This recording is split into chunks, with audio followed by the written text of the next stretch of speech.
Morning students, Sairam, this is Megha Miss here, and today we are going to do our next lesson in value education, and that is our lesson number 6, Ratnavati and Karunabai. Okay, so we'll start with the lesson students. This is the lesson number 6, Ratnavati and Karunabai. Long ago in Rajasthan, there ruled a king by the name Manas Singh. His wife was Maya Ratnavati. The king was a just ruler and was known for his valor. Maya Ratnavati was known as a befitting queen to the mighty king.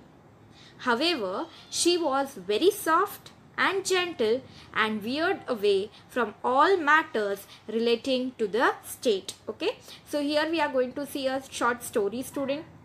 That is one of the king. Okay, they are staying in Rajasthan. Okay, and he is ruling there. Okay, and his wife's name is Ratnavati, Maya Ratnavati. Okay, so he was a very, what you can say, a just ruler. He was known for whatever things he was doing. Okay, and but the queen, she was away from all the work what was done by the king. Okay, so she was veered away, means she was not involving, we can say, in the matters related to the state or whatever the work was done by the king. Okay, so now Ratnavati had a maid who was an ardent devotee of Lord Krishna. The maid, whose name was Karunabai, would sing the glories of Lord Krishna for hours on end. So melodious were Karunabai's song that they captivated all. Many people gathered to listen to the maid's sweet bhajans. Lord Krishna's name never ceased to be chanted by her lips even for a brief moment. Okay, students, so Ratnavati, she had one maid. Okay, and she was an ardent devotee, means she was what you can say, she was continuously chanting the name of the Lord Krishna. Okay, she was a great devotee and continuously she used to sing bhajans and all, that many people around them used to come sit along with her, listen to her bhajans. Okay, and never you would have seen that she is not chanting the name of Lord Krishna. She continuously doing work also, she is chanting the name of her Lord. Okay, students, so we'll see now what she is going to tell us. Okay, students, now see, Ratnavati respected Karunabai. She was so highly impressed by her devotional singing that she implored her to sing loudly the moment she saw her lips moving. The maid often closed her eyes when singing, fully immersed as she would become one with her beloved Lord of Brindavan, Girdhar Gopala. Okay, so what now, Ratnavati, she respected Karunabai, means even though she was a maid, Ratnavati used to respect her a lot. Okay, students, she was highly impressed, means Ratnavati, she was so impressed by the Karunabai's bhajan that she also used to like to listen to her. Okay, and whenever she used to sing the bhajan, she would Ratnavati used to tell her maid that sing loudly so that I can also hear them. Okay, and how she used to sing, how Karunabai used to sing, students? She used to close her eyes and then she used fully immerse, means she she was not affected by what is going around her. She was only thinking of her Lord and she used to close her eyes and go on singing the bhajans. Okay, and she used to become continuously singing and not even knowing what is going around her. Okay, this spectacle enchanted Ratnavati and she too, we will see what happened, becoming oblivious of her surroundings, sang to her heart's content. When tears rolled from the maid's eyes out of intense love, Ratnavati would ask her why she was weeping. However, the maid always avoided a direct reply. Okay, students, so as Karunabai used to sing na, what used to happen, slowly tears comes out of her eyes, and every time whenever she used to sing like that, tears you would come. Okay, then what happened one day, means Ratnavati, she was thinking why she is crying, why again and again while singing the songs of the Lord, of her Lord, why she is crying. So she is asking her again and again that please tell me, why did you cry when you are singing the bhajans, or when you are singing your Lord for your Lord. Okay, so what she is saying, that always she used to directly what to tell, so she used to, and how she can tell, as means Ratnavati is a queen, and how I'll tell the queen about my problems and all. So she used to like, no, she used to she never told a direct reply, she never gave the reason, okay, why she used to cry. Okay, so Ratnavati desisted from pressing for a reply for a few days. However, her inquisitiveness got the better of her, and one day she extracted an answer to her question.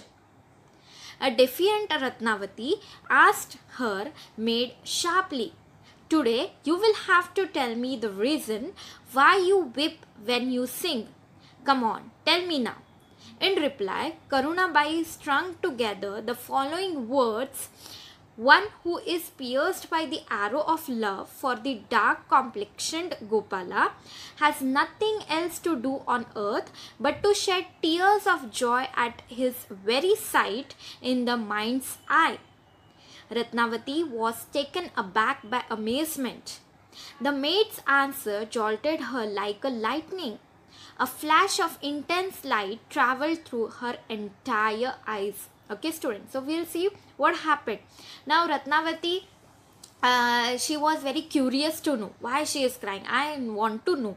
Okay, so one day she sharply asked her maid that you tell me today why you are crying when you are singing. Okay, is there any reason for crying? Are you in some problem? Okay, and hence while singing you shed your tears. So what she is saying, no, she gave a very beautiful answer, and listening to that answer, Karunabai's answer, the Ratnavati, she also became amazed. Okay, like she was not understanding what exactly she want to tell me. Okay, so see here what she said: "One who is pierced by the arrows of love for the dark complexioned Gopala has nothing else to do on earth." What she is saying, my birth is only for my God. I am here only because of my God, and I should always thank for him for giving all the things what he has given me. Okay, so she in short wanted to tell that yes, today whatever I have got in my life, it is only because of my Lord, and hence I am thanking him by saying the prayers, by saying the bhajans, okay, for him. Okay, students, so the maid answer jolted her like a lightning. Like Ratnavati, she was what you can say, you can say she got impressed by the answer, or now she has started thinking that should I also join this path, should I also try to move on this path to get that happiness. We'll see what she does. Okay, students, so we'll see. So what we have seen is a flash of intense light traveled through her entire frame, and she found herself in the midst of the valley of confounding questions. Means now she is not understanding in herself that whatever she is doing is so pure and is so nice, that should I also begin with this. Okay, she held the maid in a firm grip and said, "Make it more clear, my dear. What love do you talk of? Who is this dark complexioned one? Solve this puzzle for me." Now she is not understanding. She said that the dark complexioned one means she is talking about the Gopala, the Lord. Okay, so if he is giving us such a pure love, if he is helping us in all our problems, why should we not? We are here only because of him. So now she simply wanted to tell this to the Ratnavati, but now Ratnavati is saying, I am not understanding about which love you are talking. Okay, so please do not leave me in a lurch. Don't keep me in this puzzle. Okay, the maid replied, The dark complexioned one whom I talk and sing about is Lord Girdhar Gopal, who is supporting the entire universe on his little finger. What is saying? He is the Lord. He is the one who is what you can say, sending joys to us. He is helping us in our problems. Whenever you take his name, he will be always there for you. By his grace, the sun shines, the wind blows, the river flows, life thrives in the universe. Okay, he is vertebly the Lord of the universe. The Supreme One means the power. Okay, the unmanifest Brahman who manifested as Krishna in Gokul and made Vrindavan his kingdom. Okay, so she is saying that he is the one who is supreme, who has he is the one who has made this nature, has done a lot of things for us. Okay, he rules the heart of all those who love him, means he is always helping who is taking his name. Okay, not compulsory who is taking his name, student, but even though once or the other, if you take the name of your Lord, student, of course every time God is there to help you in each and every situation in your life. Okay, he is present in all creation and he is the reason behind all cosmic and worldly phenomena. He feeds the young ones and he looks after the old. I mean, he is the only one who is taking care of us. Okay, the Lord Krishna. He bestows food and other bounties on all.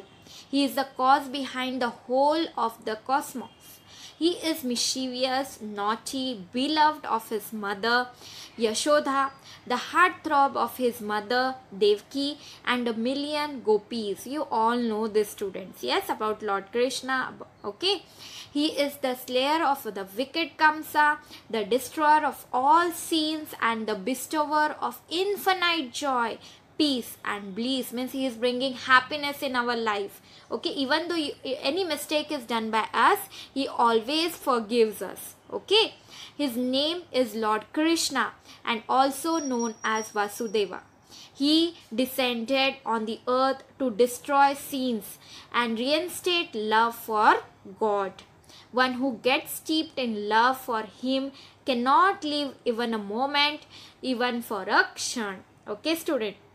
So what the maid, she has beautifully told the story, means she has beautifully narrated all the things about the Lord Krishna. Okay, that yes, he is the one who is giving us all the happiness in our lives, and hence I am continuously chanting, and while praying I am very thankful, and the whatever the tears she is shading, that is of happiness what she has got by chanting the name of her Lord. Okay, students, so I hope this part is clear. We'll proceed with the story. Now Kshana means second.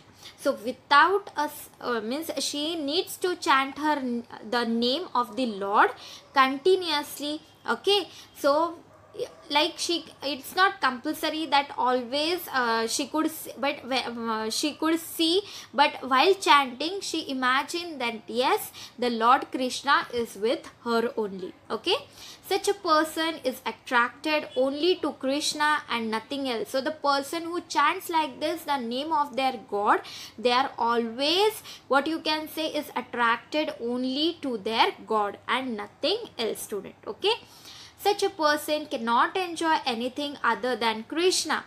Neither is anything pleasing nor is anything pleasurable to such an individual. She added, Krishna is elusive. It is very difficult to find him. The pangs of the separations make the devotees restless. But the steadfastness of the devotee's resolve will force the Lord to grant darshan. The Lord becomes a slave to the one who envisions him in the heart. Ratnavati could not contain her joy when she learned this. Okay, students, so what the Karunabai is saying that one who is continuously taking, we can say one who is the bhakta, we can say, okay student, of Lord Krishna has to give the darshan to his bhaktas, okay, and yes, he is always there to help the people who love him from their heart, okay students. Now Ratnavati, hearing all these things from Karunabai, she was very pleased, and what you can say, she was in such a happiness that she learnt a very good things from Karunabai, okay. Her humble maid was now her preceptor and guide in the spiritual pursuit. Ratnavati soon became an ardent devotee of Lord Krishna.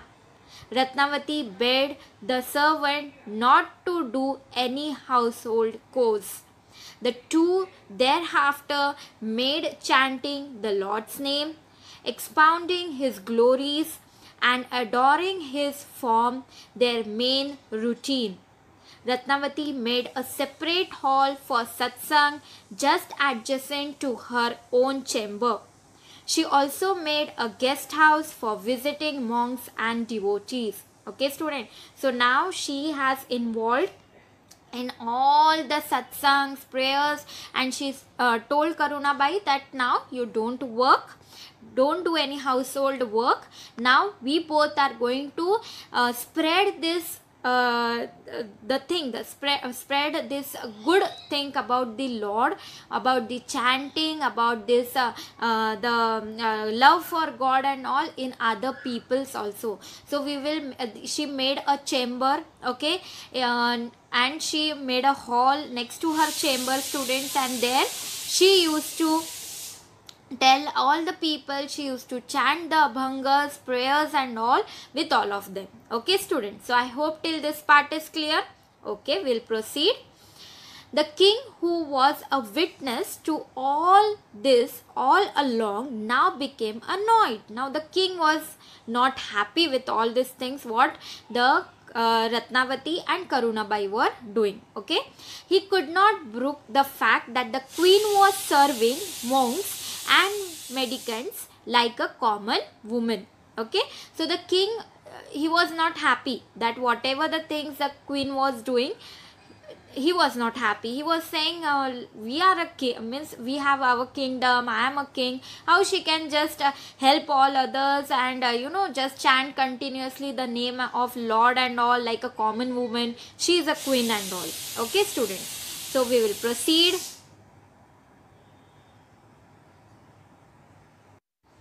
He found it to be deplorable. Okay, so he found it to be deplorable, undesirable, and against the ethics of the royalty. Just when the king was deliberating on all these happenings in the darbar, the crown prince entered with a garland around his neck and a vermilion mark, tilak, on his forehead. Seeing him, the king flew into a rage.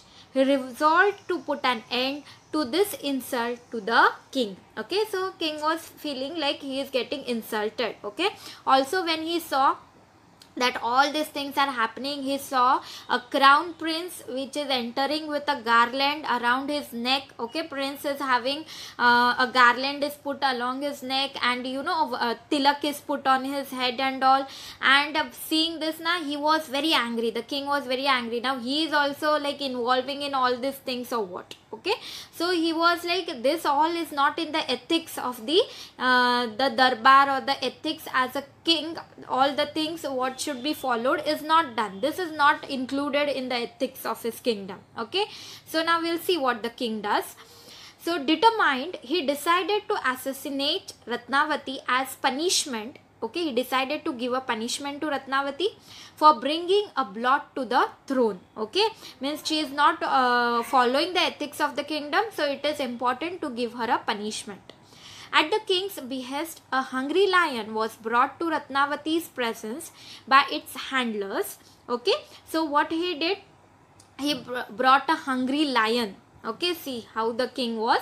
He brought a hungry lion who was in the presence of Ratnavati. Okay, where the Ratnavati was sitting in a hall, there she used to chant and all. And there he brought, okay, along with the handlers, okay, the handlers of the lion, okay, where she was performing the puja. Okay, student. The lion was released and it growled and advanced menacingly towards Ratnavati. Okay, so now the lion, it was released there and it started growling, and you saw that it was continuously saying towards the Ratnavati as it was hungry. Okay, students. In a state of divine ecstasy that she was, Ratnavati said, O Narasimha, the lion-faced avatar of Lord Vishnu, the savior of Prahlada, you have come to grant me thy divine vision. Welcome, O Lord of the universe. Suddenly the advancing lion halted. It stood like a statue. So the first the lion was like hungry, now hungry lion seeing Ratnavati, he was like, when I'll go and eat her.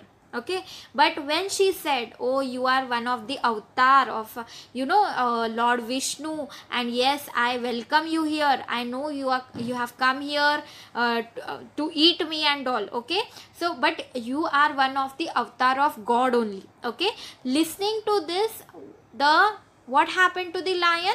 The lion suddenly stopped. Okay, it became like a statue. Ratnavati arose from her seat and turning towards the lion, applied tilaka and akshata. Means she applied tilak, she put some rice grains, okay, in turmeric it is mixed, and she put it on her on his forehead, okay, to his forehead, and garlanded it with a string of sweet smelling flowers, and she also put some flowers around his neck. Okay, all of a sudden the lion's appearance changed to resemble that of a divine incarnation of Lord Vishnu, Narasimha. Okay, so you must have heard about Narasimha. Okay, so it is one form of the Lord Vishnu only. Okay, so it changed, the appearance changed when she applied tilak, when she put up the garland. Okay, it became divine incarnation of Lord Vishnu. The lion changed into a half lion, half human form. Okay, students, so see, God was there in the form of the lion, okay, to protect Ratnavati. The divine figure then turned around and tore the lion handlers to pieces who had dared to try to bring harm upon this great devotee of the Lord. Okay, so the divine figure means the Narasimha, the Lord himself gave the punishment to the handlers of that lion, that they have brought him here in this divine place where Ratnavati was singing the Lord's name. Okay, student. The figure then assumed the place of the deity in the puja room and granted audience to Ratnavati. Okay, student, now the figure, what it happened, it went into the puja room. Okay, like and the Ratnavati, she again started chanting the name of the Lord. Okay, the news reached the king that the Lord had descended upon the palace and was in the presence of Ratnavati. So the king understood that yes, Lord is there in my kingdom. Okay, Lord has come, God has come to me. Okay, and what I was doing? Yes, I was punishing my wife. She is so pure and her love is so pure for her God. That's yes, I am lucky enough that God has come into my kingdom. Okay, students. Now, he also came to know of the turn of the events. The king ran to Ratnavati and fell at her feet, pleading pardon. Means he was saying sorry to Ratnavati that he could not understand the presence of the Lord in the kingdom. That kingdom has become so pure for each and everyone that yes, Lord himself has come to bless them all. Okay, he then requested Ratnavati to stay forever in the palace and make it her divine dwelling. Okay, that you stay here, then only we can both together make people happy, make our kingdom happy. However, Ratnavati, who was all the while in a trance, moved away and merged in the Lord who had appeared there as Narasimha. But she was now like how Karunabai was fully immersed in her Lord's name. Now Ratnavati also understood that yes, Lord is always there. When she will take his name, he will always be there to help her out. So she went in the front of Narasimha and she started chanting the bhajans, sing the prayers. Okay, there. I hope you understood this story, students. Okay, students. So what is the moral of this story? Feel the presence of God everywhere. He will protect you. Okay, students. So everywhere God is there. Whenever you take his name, he is always there to protect you. Okay. And remember, in Kali Yuga, Namasmaran is the easy way to purify the mind and attain God. Chant the name of your chosen deity continuously. This is said by our Shrima. Okay, so student, yes, doing Namasmaran is important. It will purify your mind and you will only feel very good. Okay, you will feel that yes, your day is going very good. Okay, student, so you should chant continuously your Lord's name. Okay, student, so I hope today's story was understood by you all. Okay, so read the story again from your book and try to understand. Okay, so I'll stop. Thank you. Sai Ram. Take care all of you.